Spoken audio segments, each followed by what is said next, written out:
Karl, thanks for coming. I remember people back in 1975 saying, "Wow, 1950 wasn't that long ago." Oh, I'll tell you that time. Well, think of it. We were in the Centennial Parade. 75 years. That's 75 years ago.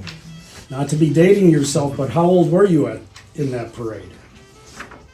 Oh God, let's see. That was 50. I would have been 12 years old. Now you're old enough to probably remember something about World War II. Oh Right. All of you might remember, or maybe not, but it was up quite a while. The honor roll during the war, with all the names of the service members on it, was on that empty lot between the corner store and the Walmart store.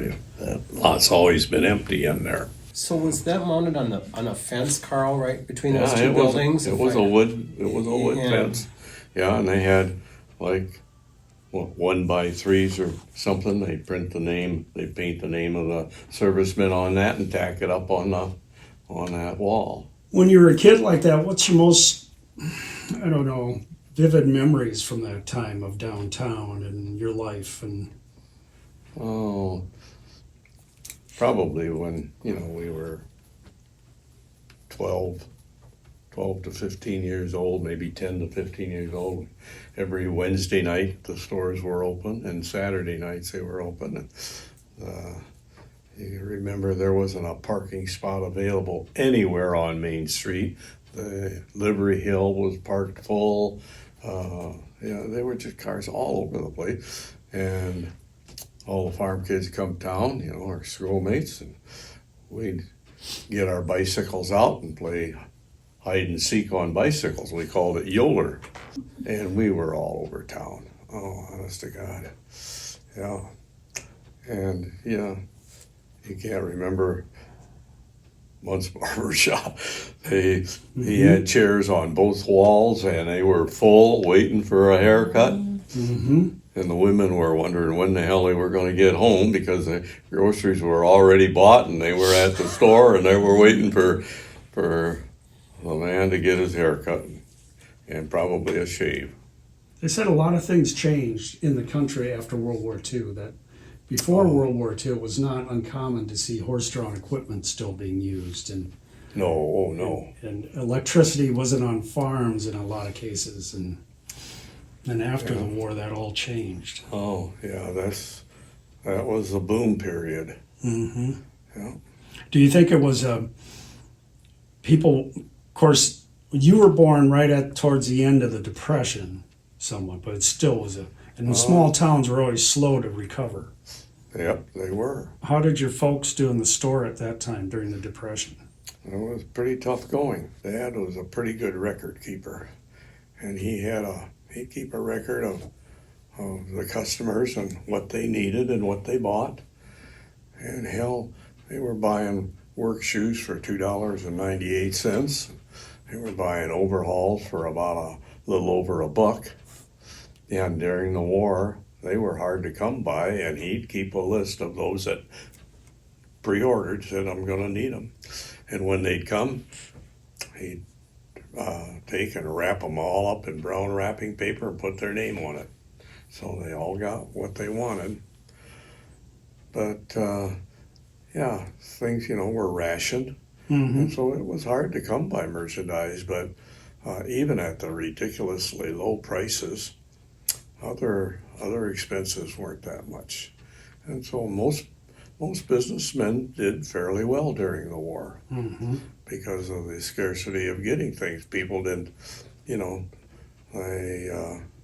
they needed to be loyal to their businesses in order to be able to get some of this stuff. Mm-hmm. Yeah, because it was extremely hard. Everything was rationed. Karl, can you state your parents' name so we have it recorded? Yeah, my dad, of course, everybody knew him as Bill, but his name was William H., which was for Herman, his grandfather.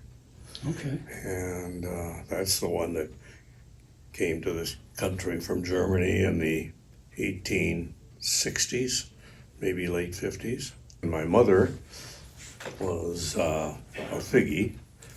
She, her name was Catherine, which was, I imagine, named after her grandmother. And they came from Pennsylvania back about that time too, in the 1850s or 60s.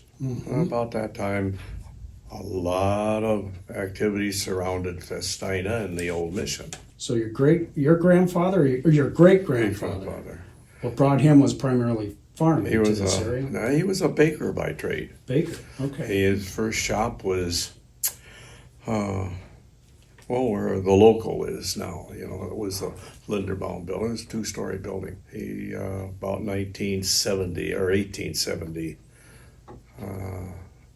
maybe a year or two, one side or the other, he moved down to where he built that building. And I don't know what was in that building at the time, what building was there. But Right. I think Claire talks about that in his book a little bit. he might have. Yeah. Because there was a big fire, I think, at the turn of the century. Most half of that block was destroyed. Yeah. I think from the Figge Auto Company on up to right in that neck of the woods was all destroyed. I think that part of the block had a jinx on it because Smith's had a fire twice. Well, you know, from there on down, it was mostly swamp down on the south side of Brook Street was mostly all swamp. So there. I think that was kind of the reason for putting a town here, was because of the moisture and the prairie and all kind of came together in this little burg. You know, because we're on the ridge, you know, the land slopes to the north towards the upper Iowa River and it slopes south towards the Turkey. So we were, and that's what the Army used. It was a part of the military trail between Fort Crawford, right, and Fort Atkinson. Yep. Yeah. And it ran right down the first main street. You probably wouldn't even remember because the old church that was torn down now, the high point in the county was right between the center door and the side door on the west side. They used to have a telephone post was propped in there, and they had the brass logo on top that defined this as the highest point. So, Isn't that interesting? and because we were on the ridge, the farmland around here was very rich soil, and that's what brought a lot of them here. Yeah. When you read up on the what this town produced, it was the highest producing community in Ossian County. If people would just stop to think, at one time we were busier than Decorah. We had more business going through this town than Decorah did. And that's why and it lasted up until after the war, up until about into the 1950s before things started to go down.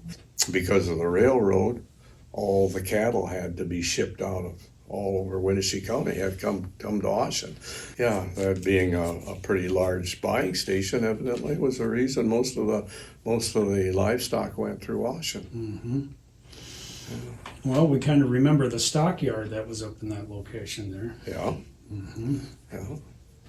Yeah, as a railroad community, it was very busy. A lot of trains would come through, passenger and freight. Oh, God. All the time. And I probably was maybe only first, second grade or something like that young. The elevator was up there by Chuck's, and it was busy. And there were the side tracks that ran by that, where the grain would be loaded into the cars, and then across the street was the depot, and one of the sidings ran between the depot and a row of coal sheds. And us kids used to climb. Because I was up there, the Powells that worked for the elevator for Oilos lived in that house. In fact, that was the house I was born in. And Whose house would that be today? Is it the Uhlenhock, okay? right on the corner. Right there. on the corner. Yeah. And so I was up there a lot because there was a set of twins boys, and we were the same age, and we'd climb up into those coal bins on top of the coal piles to see out where they'd load them in from the trackside, so that we could see. We get up high enough we could see into the cab of the locomotives, and that was something we couldn't believe. All of the gauges and levers and all that stuff. That was a big deal, along with putting stuff on the tracks to get smashed. That's a generational thing. Yeah. We could find some pennies. We had a lot of those flattened out. Yeah, I rode the passenger train out of Ossian a couple times when I was a kid. Where did you go to? Out to Lamar's, northwest Iowa. Lamar's. Yeah, it ran all, the line runs all the way through Sioux Falls and out that way. God, I think all of the times that when we lived in that apartment on the corner store, we lived in the apartment down on the ground floor and back. Mm-hmm. And in the wintertime, I'd leave my sled outside, just go out the door, grab a sled, and all the kids in town, I bet you we'd have 50 at sometimes sliding on that livery hill. Yeah, we had a good time.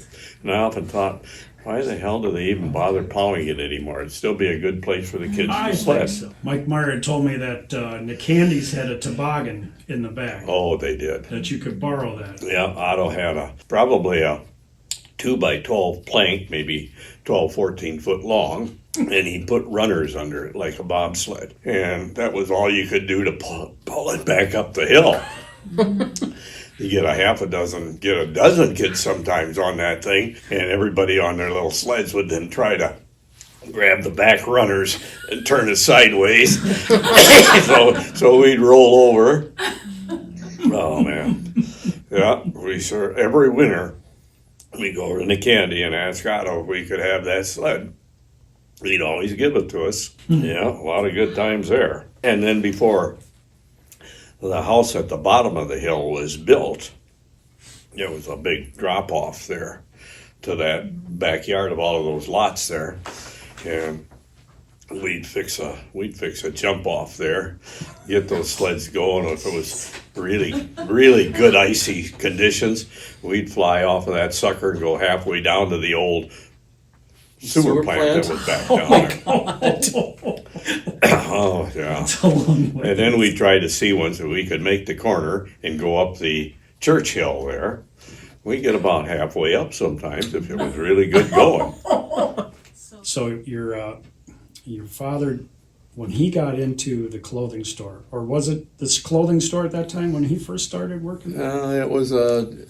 It was pretty much more apparel, but it was still a general store when he worked for my grandfather. Okay. But yeah, when he took over, he still had most of, had men's and I think a little women's and footwear and work clothes and all of that type of stuff that would, have been what most of the general merchandise stores carried. And what store was that building was that in? Yeah, that would have been, I'm assuming, the first buildings where, the Schmidt's furniture store was. Right in there. Okay. Okay. Karl, what year did your mother start the dress shop then across the street? Oh, God, about 1950, 51. Oh, okay. I thought it was before that. Okay. No, I think it was right about that time. Yeah, and we closed that up when I think the year before I bought the store. So close to 25 years she had that shop.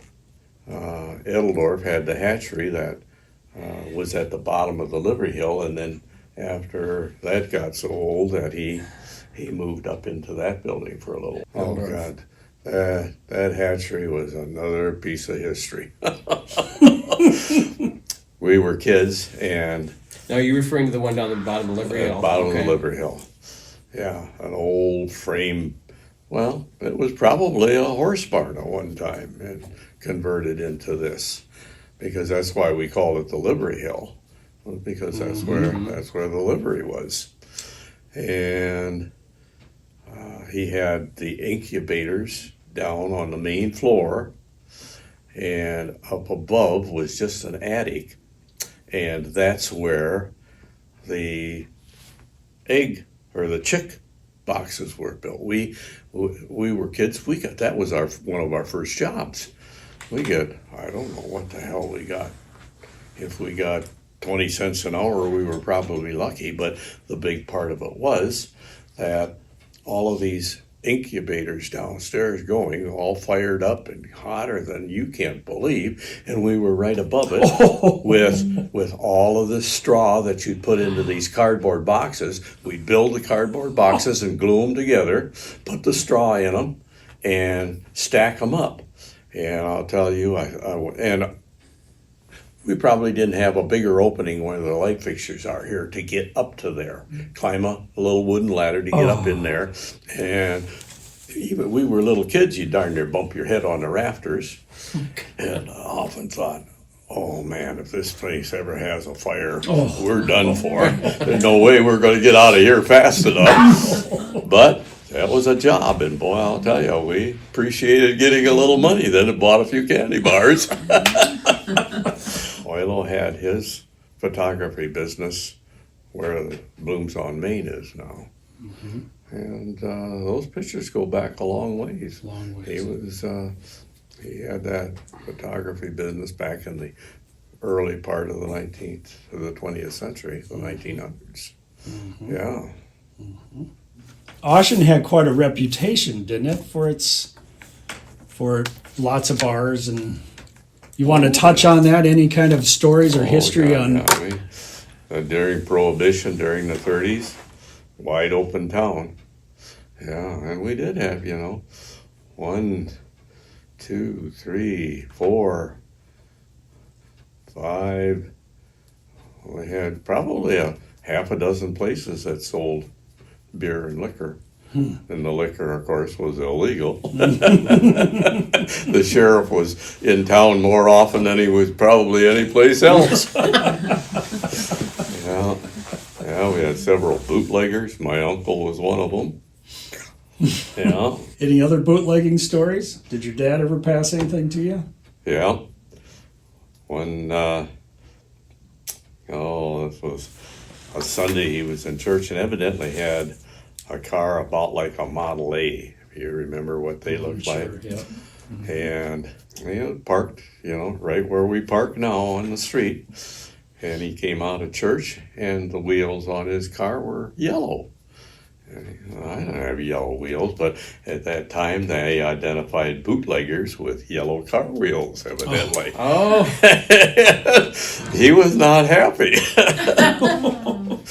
But I don't remember that. I just remember him telling about it. Somebody was probably trying to get back at him for whatever. But my Uncle Ed was a bootlegger. And I remember he had a 41 Ford Coupe. Those were famous for bootlegging. And you could move the back seat, and the trunk was huge. They could get a lot in there. And yeah, I remember him telling he'd make runs to La Crosse to get liquor. And he'd say, yeah, he says that was a big, I want to say mafia, but they didn't call it mafia at that time. Sure. He said he'd drive in their big warehouse, he'd drive in there, guys standing around with machine guns. Holy crap.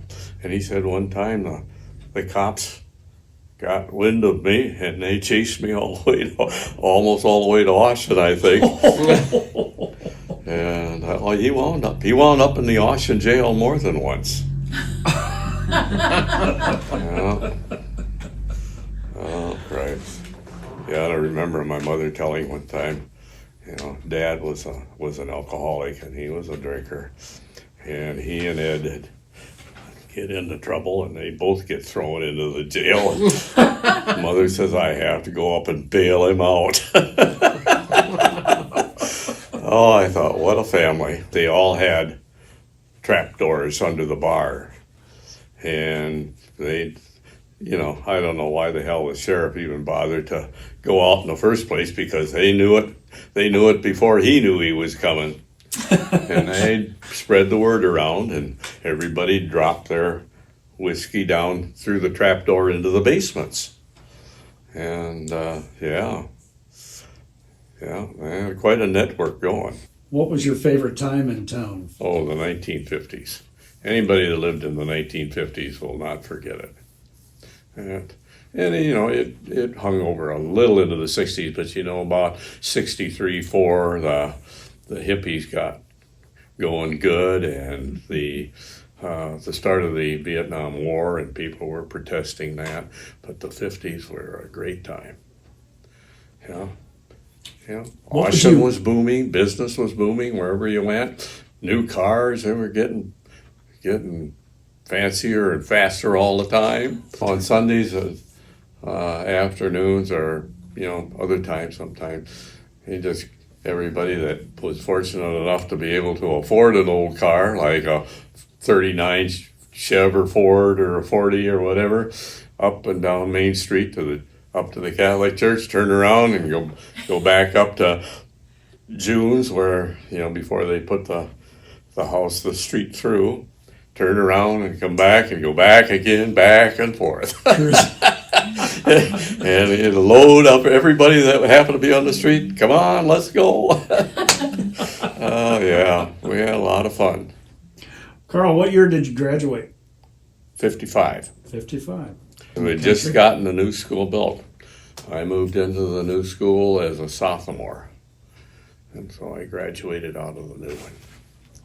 How big was your class? Do you remember? 17, I think. 17. Mm-hmm. Yeah, not very big.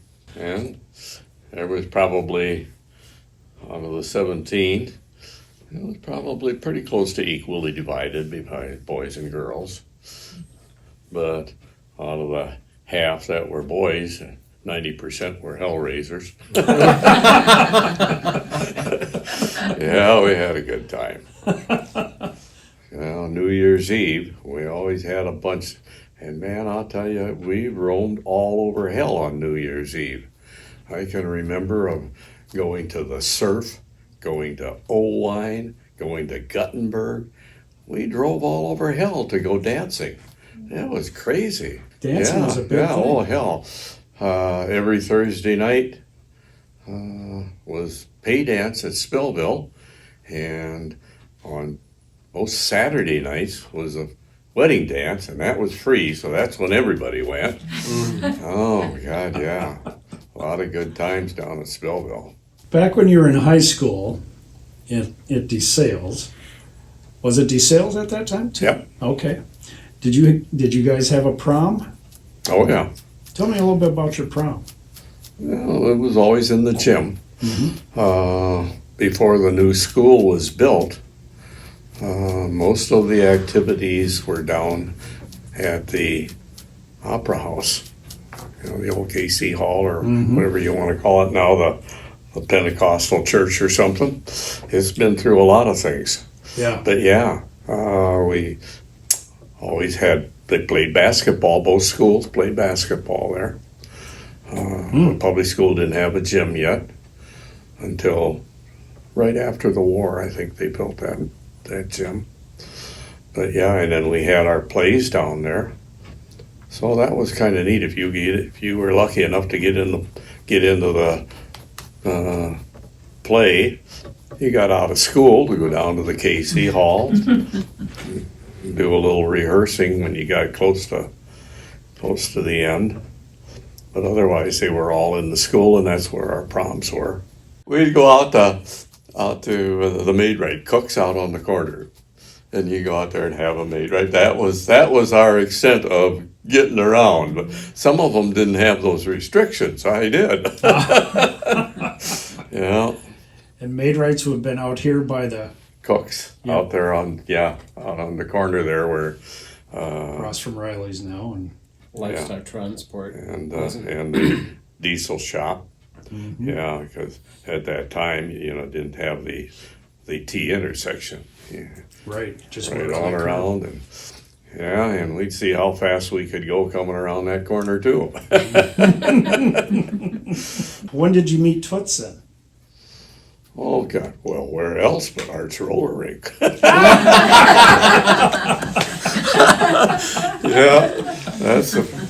geez, I'll tell you. Yeah, didn't have anything to do one evening, so I drove out to Arts, and Toots had her little nephew with her. They were roller skating, and they were just getting ready to go. And I said, Toots, let's go to a movie. Okay, she says, I'll take John home, you pick me up. Yeah, that started it all. Should have kept my mouth shut. Oh, yeah, greatest thing that ever happened. Yeah. What year did you and Toots get married? 64. So when you came back from the service, Carl, did you work for your dad right away in the store? Yeah. And then did you go from there to Jerry's? No, I was trying to find a different job, and because I wanted to buy the business, and Dad said I'm not ready to retire yet. Saw Jerry Lang's ad for help, so that's something I can do. So I went down and talked to Jerry, and I worked for Jerry for about 7 years, and then Dad was ready to retire then, so he closed out the business. He said, "You want to buy it?" I says, "Yeah, I'll do that." Well, I got everything that was left over, and I think about $3,000 in my savings account, and that's what I started on. Gee, how the hell am I gonna? Well, the bank was pretty good to me, I'll have to say that. And Carl, for the record, you started in 1976, and how long did your business? I don't remember the exact date, but I think it was 89 or 90. 89 or 90. But pretty close to 15 years. And that was shortly after Wessel closed up the dime store. We'd chat often. He'd come up and sit, we'd talk, and he said, Walmart, I think is gonna take a lot of the businesses away. And he said, if they get settled in Decorah, I'm out of here. And he did. He closed up right after they got the store built and things going. And so that affected all small towns around. Sure did. Businesses were, God, you can't believe how many different types of businesses we had in Ossian at one Right. time. Right. Yeah, we had jewelry stores, shoe stores, you name it. We had just about everything. And that's why it was such a good little community. Yeah, a lot different. Any quick little history on your house that you live in? Oh, God. Well, I've got a picture of it after it was first built. But at that time, they didn't paint the windows white. They were either red or black or dark brown, But it looks the same. It hasn't changed any in that respect. But, What year was your house built? 1897. 1997. And I stopped to think many times, my great-grandfather must have pocketed a lot of money away to build that house in Ossian in 1897 and then turn around and build that building that was Smith's Furniture with a complete stone front, double story, 5 years later maybe. Yeah. And he already owned where the Figgy Auto was and down there, and he owned half of the block where the house is at. I thought, God, how the hell could anybody accumulate that kind of money in the at the end of the century, first part? But that goes back, to when the town was wasn't even 50 years old. Mm-hmm. You know, so a lot of room for expansion. You know, and where the park is now, and that used to be the old Main Street. There were buildings and commercial buildings and other things where the park is. City Park. City Yeah. Park. Yeah, and the original city park is where the water tower is. Porter's Park, wasn't it called? Porter's Park. Yeah. Yeah, because the original house for Porter Ossian was about where Mark Barthelme's house was. Where my house is. I think. Yeah, yeah, 'Cause that's right what in Claire that Canals- neck. Might have been Yeah. closer to Henry's, but it was close by there, right in that neck of the woods. That was the center part of town. That was West Street was the first residential street really to get built up good, because that's why most of those houses are pretty good size on there. And then the church was over at the end, the old Methodist church that Linderbaum's owned. Over in the Brick Church, you mean, yeah. The old brick church. So yeah, that was the first street that was one of the first settled anyway. Yeah, to stop to think, one time we had a racetrack in town, we had a golf course in town, we had a lot of things going. It was crazy. I can't imagine what kind of golf course it would have been, but Yeah. they had one. Where was that located at, Carl? Do you know? North along Becker on the north end.